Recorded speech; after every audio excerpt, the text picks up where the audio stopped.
Assalamualaikum warahmatullahi wabarakatuh. Di gang-gang sempit kota itu, kabar tentang semakin banyaknya orang yang mengikuti ajaran Nabi Muhammad Shallallahu Alaihi Wasallam menyebar seperti api yang merayap di padang kering. Para pembesar Quraisy gelisah, mereka takut, kedudukan dan kehormatan mereka tergeser. Di tengah hiruk-pikuk itu, hidup seorang wanita renta namun berhati teguh, Sayyidah Sumayyah binti Khayyat bersama suaminya Yasir dan putra mereka Ammar. Mereka bukan dari kalangan terhormat, bukan pula pedagang kaya. Mereka hanyalah keluarga sederhana yang menggantungkan hidup pada upah kecil. Bahkan status mereka di mata Quraisy hanyalah budak yang tak punya kuasa. Pada suatu hari, di bawah nas matahari yang memantulkan cahaya di dinding-dinding batu Mekah, Sayyidah Sumayyah mendengar kabar tentang seorang lelaki dari suku Quraisy yang mengajarkan agama baru. Lelaki itu adalah Nabi Muhammad Shallallahu Alaihi Wasallam yang mengajak manusia meninggalkan penyembahan berhala dan hanya menyembah Allah Subhanahu wa Ta'ala. Kata-kata tentang keesaan Allah itu masuk ke telinganya dan langsung mengguncang hatinya. Tiada Tuhan selain Allah. Kalimat itu seolah memecahkan gembok yang lama menutup pintu jiwanya. Sebagai seorang yang seumur hidup melihat kebohongan penyembahan berhala, Sayyidah Sumayyah merasa ini adalah kebenaran yang telah lama ia nanti. Tanpa ragu, ia mencari kesempatan untuk mendengar langsung dari Nabi Muhammad Sallallahu Alaihi Wasallam. Dalam sebuah pertemuan kecil di rumah salah satu sahabat, ia mendengar ayat-ayat suci dibacakan. Bacaan itu berasal dari wahyu Allah sebagaimana disebutkan dalam Quran. Surat Ibrahim ayat 1. Alif Lam Ra, ini adalah kitab yang kami turunkan kepadamu, supaya kamu mengeluarkan manusia dari kegelapan kepada cahaya terang benderang dengan izin Tuhan mereka. Kata-kata itu membakar semangatnya, dan di sanalah Sayyidah Sumayyah mengucapkan syahadat dengan penuh keyakinan. Aku bersaksi tiada Tuhan selain Allah, dan Nabi Muhammad adalah utusan Allah. Keputusannya itu bukan tanpa konsekuensi. Ia tahu bahwa bersyahadat berarti menentang adat dan keyakinan Quraisy, apalagi sebagai budak yang tak punya pelindung dari kalangan bangsawan. Namun bagi Sayyidah Sumayyah, kebenaran harus dipegang meski harga yang dibayar adalah kenyamanan hidup. Sejak saat itu, keseharian keluarganya berubah. Hinaan datang dari tetangga yang dulunya hanya memandang rendah, kini disertai kemarahan dan caci maki. Mereka menyebutnya pembangkang, pengkhianat tradisi, bahkan pembawa aib bagi tuannya.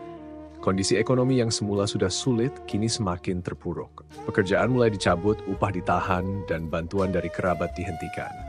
Namun Sayyidah Sumayyah tidak mengeluh. Ia hanya tersenyum setiap kali Ammar, putranya, bertanya mengapa mereka diperlakukan demikian. Karena kita memilih jalan Allah, dan jalan itu memang sempit di awal, tapi luas di akhir, jawabnya lembut. Perkataan itu sejalan dengan sabda Nabi Muhammad SAW dalam hadis riwayat Muslim. Surga itu dipagari dengan perkara-perkara yang dibenci, dan neraka itu dipagari dengan perkara-perkara yang disenangi. Di malam hari, ketika Mekah tertidur, keluarga kecil itu duduk di sudut rumah mereka yang sederhana. Yasir membacakan ayat-ayat yang dihafalnya dari pertemuan dengan Rasulullah.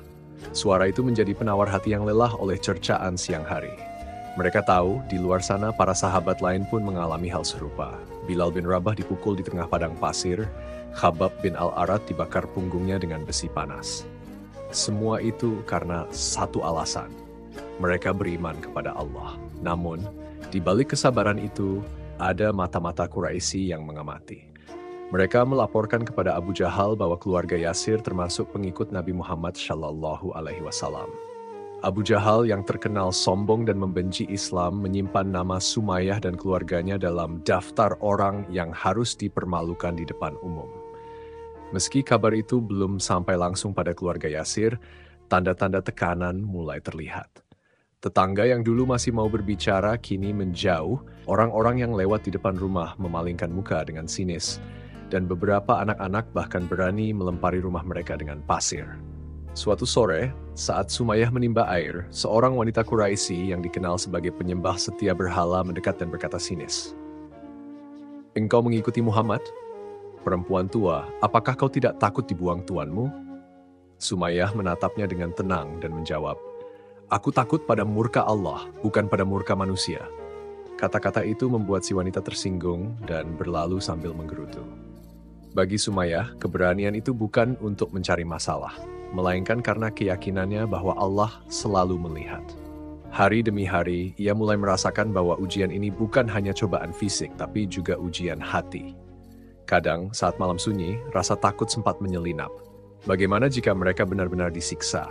Bagaimana jika Ammar tak sanggup menahan penderitaan?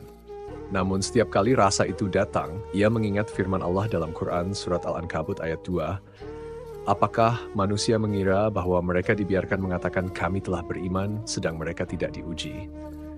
Ayat itu menjadi penguat batinnya, seolah Allah berbicara langsung kepadanya. Di pagi hari yang lain, Yasir pulang dengan wajah letih. Ia mengatakan bahwa para pemimpin Quraisy kini semakin keras mencari pengikut Nabi Muhammad SAW. Mereka berencana menakut-nakuti siapapun yang berani menyatakan iman. Sumayyah hanya menunduk, meremas jemari tuannya yang kasar. Ia tahu ini hanya awal dari badai yang lebih besar. Namun ia juga tahu bahwa Allah tidak akan meninggalkan hambanya yang teguh. Hari-hari berikutnya suasana rumah mereka semakin mencekam. Setiap langkah keluar rumah disertai tatapan curiga. Ammar yang biasa membantu mengangkut air ke pasar kini harus menghindari jalur tertentu karena khawatir bertemu dengan orang-orang yang benci pada pengikut Nabi Muhammad SAW. Meski begitu, di setiap syalat yang mereka lakukan, Sayyidah Sumayyah selalu memanjatkan doa yang sama. Ya Allah, tetapkan hatiku di atas agamamu. Lindungi keluargaku dari fitnah orang-orang zalim. Dan pada suatu malam, saat bintang bertaburan di langit Mekah, Sumayyah duduk sendirian di luar rumah. Angin gurun berhembus pelan, namun membawa aroma ketegangan yang ia rasakan semakin dekat. Di kejauhan, ia mendengar suara tawa sekelompok pria yang menyebut-nyebut nama keluarga mereka dengan nada merendahkan. Hatinya bergetar, tapi bukan karena takut, melainkan karena ia tahu saat itu mereka sudah berada di jalur yang akan membawa mereka pada surga atau pada ujian yang sangat berat. Mata Sumayyah menatap langit yang bertabur cahaya lalu memejam perlahan. Dalam hatinya, ia mengucap kalimat yang membuatnya tenang. Hasbunallahu wa ni'mal wakil. Allah adalah sebaik-baik penolong. Namun di balik ketenangan itu, ia sadar ujian yang sesungguhnya mungkin akan dimulai lebih cepat daripada yang ia kira. Malam itu Sayyidah Sumayyah memandang langit Mekah dengan hati yang teguh. Ia tahu badai sedang mendekat dan badai itu datang lebih cepat dari yang dibayangkan. Fajar baru saja menyapu kota ketika langkah-langkah kasar terdengar mendekat. Pintu rumah kecil mereka digedor. Tanpa sempat bertanya, Yasir, Ammar, dan Sayyidah Sumayyah diseret keluar oleh beberapa lelaki bertubuh besar. Di tengah mereka berdiri sosok yang terkenal karena kebencian dan kesombongannya, Abu Jahal. Sorot matanya tajam, bibirnya melengkung sinis. Inikah keluarga yang berani mengikuti Muhammad? Suaranya menggelegar diiringi tawa mengejek para pengikutnya. Tanpa memberi kesempatan membela diri, ia memerintahkan bawa mereka ke padang pasir. Perintah itu seperti vonis. Kaki mereka dipaksa melangkah menyusuri jalanan kota yang mulai memanas oleh matahari pagi. Warga sekitar mengintip dari kejauhan, sebagian tertawa, sebagian terdiam. Tak lama, tanah yang mereka pijak berubah menjadi hamparan pasir luas yang memantulkan cahaya panas. Sinar matahari menembus kulit, membuat nafas terasa berat. Di tempat itu, para algojo Abu Jahal menancapkan tonggak kayu di pasir lalu mengikat keluarga Yasir dengan rantai besi. Suara besi beradu terdengar nyaring, diikuti jeritan kecil dari Sayyidah Sumayyah ketika kulitnya bersentuhan dengan logam panas. Meski begitu, matanya tetap menatap lurus ke depan, tak menunjukkan rasa takut. Abu Jahal berjalan mendekat, menatap mereka satu persatu. Sujudlah pada berhala-berhala kami, ucapkan bahwa Muhammad pendusta dan kalian akan bebas, katanya dengan nada mengancam. Yasir menunduk, menggenggam jemari istrinya. Ammar menahan amarah, tapi tatapan ibunya mengisyaratkan kesabaran. Sayyidah Sumayyah menjawab lirih namun jelas, aku bersaksi tiada Tuhan selain Allah dan Muhammad adalah utusannya.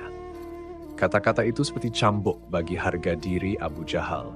Dengan isyarat tangan, cambuk-cambuk mulai mendarat di tubuh mereka. Suara plak bersaut-sahutan bercampur dengan bunyi napas yang terputus-putus. Yasir meringis, Ammar memejamkan mata menahan sakit, dan Sayyidah Sumayyah, meski kulitnya terkelupas oleh cambuk, terus menggerakkan bibirnya menyebut nama Allah Subhanahu wa Ta'ala. Dalam hati, ia mengulang firman Allah yang kelak turun sebagai penghibur. Wahai orang-orang yang beriman, bersabarlah dan kuatkanlah kesabaranmu, tetaplah bersiap siaga dan bertakwalah kepada Allah agar kamu beruntung. Quran Surat Ali Imran ayat 133. Melihat keteguhan itu, amarah Abu Jahal semakin membara. Ia mendekat, meludahi wajah Yasir lalu menendangnya hingga terhuyung. Beberapa pengikutnya melemparkan pasir panas ke wajah Sayyidah Sumayyah. Pasir itu masuk ke mulut dan matanya, membuatnya batuk keras. Namun, ia tidak memohon ampun. Justru di tengah sakit yang menghimpit, ia menatap langit biru yang membakar, seolah berbicara kepada Rabb-Nya. Ya Allah, Engkau Maha Melihat. Siksaan tak berhenti di situ. Rantai yang mengikat tubuh mereka ditarik hingga kulit terkelupas. Tubuh mereka dipaksa berdiri tegak di bawah terik matahari tanpa teduh sedikit pun. Keringat bercampur darah mengalir membasahi pakaian mereka. Di sekitar mereka, para pembesar Quraisy berdiri menyaksikan, sebagian tertawa puas melihat penderitaan itu. Mereka menganggap ini peringatan bagi siapa saja yang berani mengikuti Nabi Muhammad SAW. Waktu terasa berjalan lambat. Panas membakar kulit, haus membuat lidah kaku. Namun, setiap kali Abu Jahal mencoba memaksa mereka mengucapkan kata kufur, Sayyidah Sumayyah hanya menjawab dengan kalimat tauhid. Yasir mulai lemah, sementara Ammar menggertakkan gigi menahan tangis melihat ibunya yang renta diperlakukan demikian. Abu Jahal mendekat lagi, kali ini jarak wajahnya hanya sejengkal dari Sayyidah Sumayyah. Kau perempuan tua, apa yang kau cari dengan semua ini? Hidupmu sebentar lagi habis, tinggalkan Muhammad dan kau akan hidup tenang. Sayyidah Sumayyah menarik napas, lalu berkata tegas, tenang di dunia bukan apa-apa jika akhirat penuh azab. Aku memilih Allah. Kata-kata itu seperti menyalakan api di dada Abu Jahal. Ia melangkah mundur sambil menggenggam cambuk lebih erat, siap memberikan siksaan yang lebih kejam. Di kejauhan, matahari semakin meninggi. Bayangan tubuh mereka semakin pendek, tanda panas sudah mencapai puncak. Kaki Sayyidah Sumayyah mulai goyah, tapi ia masih menatap langit. Yasir memalingkan wajah, tak sanggup melihat istrinya terus dipukul. Ammar hanya bisa berdoa dalam hati agar Allah Subhanahu wa Ta'ala menurunkan pertolongan. Dan di saat semua mata tertuju pada mereka, Abu Jahal mengangkat cambuknya sekali lagi, kali ini dengan kemarahan yang lebih besar. Angin gurun berhembus, membawa butiran pasir yang menusuk kulit. Detik itu, ketegangan mencapai puncaknya, dan setiap orang yang menyaksikan menunggu apa yang akan terjadi selanjutnya. Udara panas padang pasir seakan membeku menunggu hentakan berikutnya. Namun sebelum cambuk itu kembali mendarat, ia menahan gerakan tangannya. Tatapannya berpindah dari Sayyidah Sumayyah ke Ammar, lalu ke Yasir. Senyum licik muncul di wajahnya. Tidak perlu aku habiskan tenaga. Aku tahu cara membuat kalian menyerah, katanya pelan, namun menusuk. Hari-hari berikutnya menjadi ujian yang lebih berat daripada sekadar cambuk dan panas matahari. Abu Jahal tidak hanya menyiksa tubuh mereka, tetapi mulai meracuni hati dengan kata-kata. Setiap pagi mereka dibawa ke tengah padang pasir, diikat, lalu didatangi Abu Jahal dengan tawaran yang sama. Lepaskan Muhammad, kembali kepada agama nenek moyangmu dan kalian akan bebas, ucapnya sambil berjongkok di hadapan mereka. Bagi Ammar yang masih muda, siksaan itu membuat pikirannya goyah. Tubuhnya penuh luka, kulitnya melepuh, dan setiap malam ia nyaris tidak bisa tidur karena rasa sakit. Suatu siang ketika matahari tepat di atas kepala, ia menunduk, matanya berkaca-kaca. Ibu, sampai kapan kita seperti ini? Suaranya bergetar. Sayyidah Sumayyah yang tubuhnya jauh lebih renta, namun imannya setegar batu, memandang anaknya dengan mata yang dipenuhi kasih. Ia mendekatkan wajahnya berbisik lirih namun tegas. Wahai anakku, surga itu lebih indah dari dunia. Kesabaran kita akan dibayar dengan kenikmatan yang tidak pernah bisa dibayangkan oleh manusia. Ammar menahan tangisnya, namun air mata tetap jatuh. Di seberang mereka, Abu Jahal mengamati dengan penuh minat. Ia berdiri lalu berkata lantang, lihatlah Ammar, ibumu membuatmu menderita. Ia memilih Muhammad dan kalian menderita seperti ini. Jika kau mau sujud pada berhala-berhala kami, aku akan membebaskanmu hari ini juga. Kalimat itu menusuk hati Ammar. Namun sebelum anak itu menjawab, Sayyidah Sumayyah memotong dengan suara yang masih mantap meski bibirnya pecah-pecah. Abu Jahal, jangan kau kira ancaman dan janji manismu bisa memisahkan kami dari Allah. Engkau hina di sisinya. Kata-kata itu membuat wajah Abu Jahal memerah. Ia melangkah mendekat, mencengkeram rambut Sayyidah Sumayyah. tapi justru tatapan matanya yang membalas dengan keberanian. Siksaan demi siksaan pun dibuat semakin kejam. Rantai yang mengikat tangan mereka semakin diperketat. Kulit mereka melepuh karena logam panas yang memerangkap.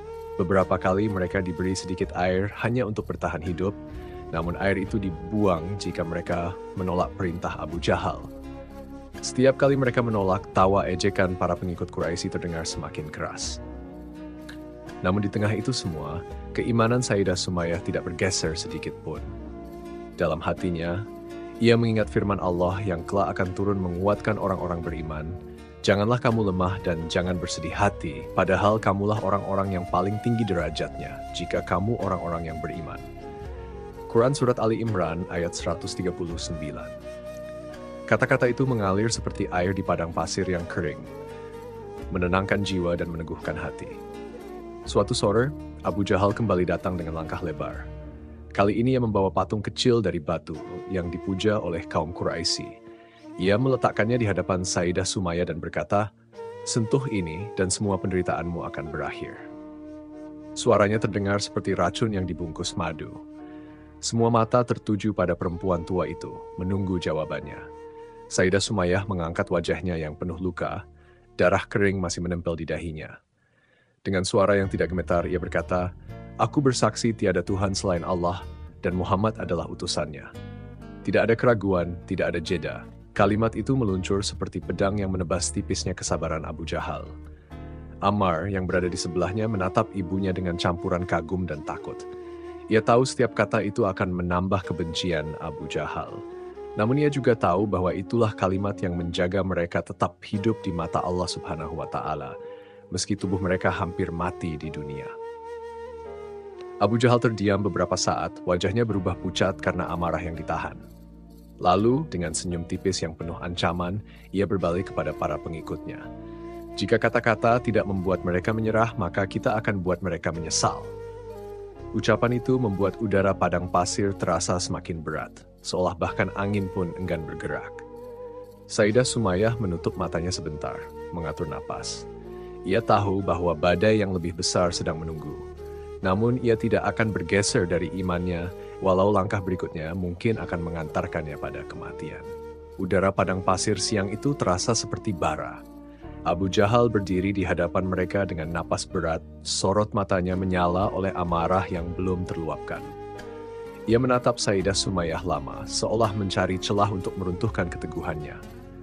Lalu, dengan suara lantang dan penuh kebencian, ia mulai menghina Nabi Muhammad SAW. "Muhammad hanyalah pemecah belah kaummu, penyihir yang mempengaruhi pikiran orang-orang lemah seperti kalian," ucapnya sambil menyeringai. Kata-kata itu menusuk telinga Ammar, membuat darahnya berdesir. Yasir menunduk, menahan perih di dada, tetapi Sayyidah Sumayyah justru mengangkat kepalanya. Wajahnya penuh luka, namun tatapan matanya jernih. Dengan suara yang tegas, ia menjawab, "Engkau hina di sisi Allah, wahai musuhnya." Kalimat itu meluncur tanpa ragu, seperti anak panah yang menembus dada Abu Jahal. Kerumunan Quraisy yang menyaksikan menahan napas. Mereka tahu, tak ada yang berani berbicara seperti itu kepada Abu Jahal, apalagi seorang perempuan, apalagi budak. Wajah Abu Jahal seketika memerah. Tangannya yang menggenggam tombak semakin keras, urat di lehernya menonjol. Ia melangkah maju hingga jarak antara wajahnya dan Sayyidah Sumayyah hanya sejengkal. "Ulangi, perempuan tua," suaranya menggelegar. Namun Sayyidah Sumayyah tidak bergeming. "Engkau hina di sisi Allah, engkau musuhnya, dan engkau akan binasa," ucapnya sekali lagi. Kata-kata itu bagaikan minyak yang disiramkan ke api amarah Abu Jahal. Ia memalingkan wajah sebentar seakan mengendalikan diri, tetapi nafasnya memburu, tanda bahwa kendali itu rapuh. Beberapa pembesar Quraisy saling berpandangan. Sebagian tampak puas melihat keberanian itu akan dibalas dengan kekerasan. Sebagian lain justru khawatir amarah Abu Jahal akan melampaui batas. Pasir di bawah kaki mereka panas membakar, tetapi hawa panas yang paling terasa bukan dari matahari, melainkan dari kebencian yang memuncak di dada Abu Jahal. Ia mulai melontarkan hinaan yang lebih kotor, tidak hanya kepada Nabi Muhammad SAW, tetapi juga kepada Allah Subhanahu wa Ta'ala. Ia tertawa mengejek. "Tuhan yang kau sembah itu tak akan datang menolongmu, Sumayyah. Kau hanya seorang perempuan lemah yang akan mati sia-sia." Sayyidah Sumayyah menatap lurus ke matanya dan dengan penuh keyakinan ia berkata, pertolongan Allah itu dekat. Dia melihat, mendengar, dan mencatat semuanya. Kalimat itu mengingatkan akan firman Allah yang kelak turun. Janganlah kamu mengira Allah lengah terhadap apa yang diperbuat oleh orang-orang zalim. Sesungguhnya dia memberi tangguh kepada mereka sampai hari yang pada waktu itu mata terbelalak. Quran Surat Ibrahim ayat 42. Ucapan itu membuat dada Abu Jahal semakin panas. Ia menoleh ke para pengikutnya seolah mencari pembenaran untuk kemarahannya. Kalian dengar sendiri, perempuan ini berani merendahkan kita di depan umum, teriaknya. Beberapa orang bersorak, sebagian lagi menatap takut, menunggu apa yang akan ia lakukan. Di sebelahnya, Ammar berusaha meraih tangan ibunya, namun rantai besi menghalangi. Ibu, suaranya lirih, campuran antara takut dan kagum. Yasir hanya memejamkan mata, hatinya terhimpit rasa cemas. Abu Jahal mendekat lagi, kali ini mengangkat tombak di tangannya. Cahaya matahari memantul pada ujung besi itu membuatnya berkilat. Detik itu suasana hening. Bahkan angin gurun pun seakan berhenti bergerak. Semua mata tertuju pada satu titik, tombak di tangan Abu Jahal dan perempuan renta yang berdiri tegak di hadapannya. Sayyidah Sumayyah tetap tidak bergeser. Ia tidak menunduk, tidak memalingkan wajah, seakan kematian bukan sesuatu yang menakutkan. Di matanya, yang ada hanyalah keyakinan bahwa Allah Subhanahu wa Ta'ala bersama orang-orang yang sabar. Ia mengingat sabda Nabi Muhammad SAW yang telah ia dengar dari para sahabat. Sungguh, surga itu dikelilingi oleh hal-hal yang tidak menyenangkan, dan neraka itu dikelilingi oleh hal-hal yang menyenangkan. Ketegangan mencapai puncaknya. Abu Jahal berdiri di sana, tombaknya terangkat, nafasnya semakin berat, matanya menyala seperti binatang buas yang siap menerkam. Di sekeliling, para penonton menahan napas menunggu detik berikutnya. Dan di antara panasnya gurun, udara menjadi semakin pekat oleh satu pertanyaan yang tak terucap. Apakah ia akan benar-benar melakukannya? Padang pasir itu seakan membeku dalam keheningan. Abu Jahal berdiri tegak, tombaknya terangkat tinggi, dan tatapannya menancap tajam pada sosok perempuan renta yang berdiri di hadapannya. Sayyidah Sumayyah tidak bergeser sedikit pun. Udara panas membakar kulit, namun keteguhan imannya membuat tubuhnya terasa kokoh di hadapan kematian. Semua orang yang menyaksikan menahan napas. Yasir memejamkan mata, dadanya bergetar, sementara Ammar menggeliat mencoba meraih ibunya, meski rantai besi membatasi geraknya. Ibu, suaranya pecah, namun Sayyidah Sumayyah hanya menoleh sebentar, memberikan senyum tipis yang lebih menenangkan daripada 1000 kata. Dengan suara rendah namun jelas, ia kembali mengucap, "Aku bersaksi tiada Tuhan selain Allah, dan Muhammad adalah utusannya." Kata-kata itu menjadi tetes terakhir yang menumpahkan seluruh amarah Abu Jahal. Ia menggeram, lalu dalam satu gerakan cepat menghujamkan tombaknya ke dada Sayyidah Sumayyah. Ujung besi itu menembus tubuhnya, dan darah segar membasahi kain lusuh yang ia kenakan. Tubuh renta itu goyah, namun bibirnya tetap bergerak menyebut nama Allah Subhanahu wa Ta'ala. Napasnya mulai berat, tapi matanya masih menatap langit, seakan ia melihat sesuatu yang tak terlihat oleh orang lain. Dalam bisikan terakhirnya terdengar lirih, "Ya Allah, terimalah aku." Langit Mekah sore itu terasa berbeda. Angin gurun bertiup pelan membawa butiran pasir yang berputar di sekitar tubuhnya. Di hati orang-orang beriman yang mendengar kisah ini kemudian, seakan malaikat turun menjemput ruhnya dengan kelembutan. Ia pergi bukan sebagai budak yang tak berarti, melainkan sebagai syahidah pertama dalam Islam, perempuan yang menorehkan sejarah dengan darahnya. Yasir yang menyaksikan hanya bisa menunduk, air mata jatuh tanpa suara. Ammar berteriak, suaranya pecah menembus padang pasir. Namun Abu Jahal hanya berdiri di sana, menarik tombaknya dengan dingin, lalu berbalik pergi. Kerumunan Quraisy mulai bubar. Sebagian masih membisikkan ejekan, sebagian lain diam tak berani menatap. Beberapa hari kemudian kabar itu sampai kepada Nabi Muhammad SAW. Wajah beliau diliputi duka, namun suaranya tegas saat mendatangi keluarga Yasir. Beliau berkata, "Bersabarlah wahai keluarga Yasir, sesungguhnya tempat kalian adalah surga." Kalimat itu menjadi penghibur yang menembus rasa kehilangan, sekaligus penguat bahwa pengorbanan mereka tidak sia-sia. Darah Sayyidah Sumayyah mengalir di pasir Mekah, namun dari darah itulah lahir tekad yang tak pernah padam di hati kaum muslimin. Ia telah membayar harga yang mahal demi mempertahankan iman. Harga yang hanya mampu dibayar oleh jiwa yang benar-benar yakin kepada janji Allah. Seiring waktu, namanya disebut dalam majelis-majelis ilmu, diceritakan di antara para sahabat, dan diabadikan dalam sejarah sebagai teladan keberanian. Allah Subhanahu wa Ta'ala berfirman, "Janganlah kamu mengira bahwa orang-orang yang gugur di jalan Allah itu mati, bahkan mereka itu hidup di sisi Rabb mereka dengan mendapat rezeki." Quran Surat Ali Imran ayat 169. Ayat itu seakan menjadi gambaran jelas tentang keadaan Sayyidah Sumayyah kini. Hidup di sisi Rabb-nya, menikmati kenikmatan yang dijanjikan. Namun, bagi Ammar dan Yasir yang masih hidup di dunia, luka itu tidak mudah sembuh. Setiap kali mereka melihat pasir Mekah yang memerah oleh darahnya, hati mereka diingatkan pada hari ketika kebenaran diucapkan, meski nyawa menjadi taruhannya. Dan setiap kali matahari terbenam di ufuk barat, bayangan Sayyidah Sumayyah berdiri tegak di padang pasir itu seolah masih terasa. Bagi umat Islam yang datang setelahnya, kisah ini menjadi api yang terus menyala. Api yang mengingatkan bahwa iman bukan hanya kata-kata, tetapi jalan yang ditempuh dengan seluruh jiwa dan raga. Dan di tengah panasnya gurun Mekah, di tempat di mana tubuhnya rebah, sejarah telah mencatat bahwa perempuan pertama yang syahid itu bernama Sayyidah Sumayyah binti Khayyat.